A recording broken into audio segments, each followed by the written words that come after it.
எனக்கு ஒரு 10 நிமிஷம் தான் கொடுத்துருக்காங்க. பெல் அடிக்கிறதுக்கு எங்கள் நடுவரும் இங்கே இல்லைன்றதுனால நானே நேரத்தை பார்த்து சீக்கிரம் என்னுடைய பேச்சை நிறைவு செய்ய வேண்டும்.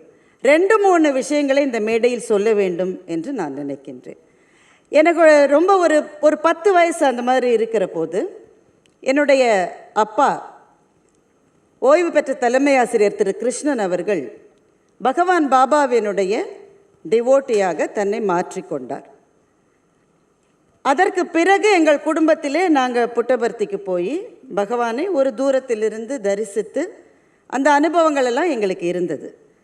நானாக ஒரு சின்ன குழந்தைன்றதுனால ஒரு பெரிய ஸ்பிரிச்சுவல் எக்ஸ்பீரியன்ஸ்ன்ற மாதிரி அப்போ எதுவும் எனக்கு ஏற்படவில்லை. ஆனால் அதற்கு சில காலம் கழித்து எங்களுடைய குடும்ப நண்பர் ஒருத்தர் இருந்தார். அவர் பேர் தாமஸ் ராஜன். அவர் இப்போ இல்லை. அவர் பேரிலே உங்களுக்கு தெரிஞ்சிருக்கும், கிறிஸ்டியன் ஃபெய்த்தை சேர்ந்தவர். அவர் ரொம்ப ஆழமான ஸ்பிரிச்சுவல் பர்சன்லாம் கிடையாது. அவருக்கு பகவான் பாபாவிடமிருந்து ஒரு அழைப்பு வந்தது. என்ன காரணம்னா, அவர் ஒரு ஆர்கிடெக்ட். அவர் எங்கள் வீட்டுக்கு எங்கள் அப்பா கிட்ட கேட்டார், என்ன போய் எதுக்கு கூப்பிட்றாருன்னு தெரியலையே, எனக்கும் அவருக்கும் எந்த விதமான தொடர்பும் இல்லையே. எங்கள் அப்பா சொன்னார், அவர் கூப்பிட்டா அதில் உன்னுடைய வாழ்க்கையில் ஏதோ ஒன்று மாறப்போகுதுன்னு நான் நினைக்கிறேன், போயிட்டு வான்னு எங்கள் அப்பா சொன்னார்.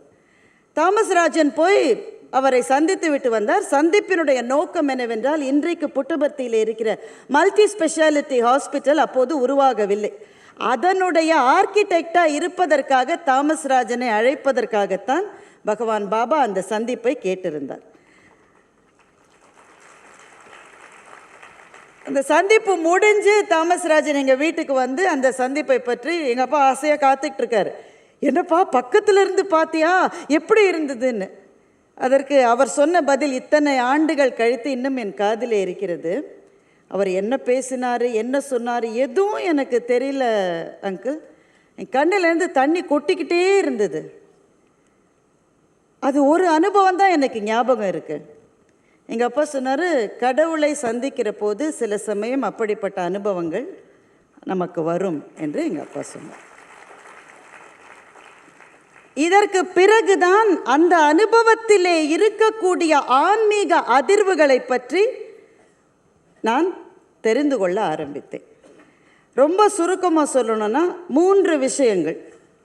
பாபாவினுடைய டிவோட்டிஸாக உலகம் முழுவதும் இருக்கிற எத்தனையோ லட்சக்கணக்கான பேர், ஒருவேளை சத்யசாய் பாபாவை பற்றி அவ்வளவாக தெரியாமல் இருக்கிற மற்றவர்கள், இந்த திரைப்படம் எல்லாருக்கும் ஆனது.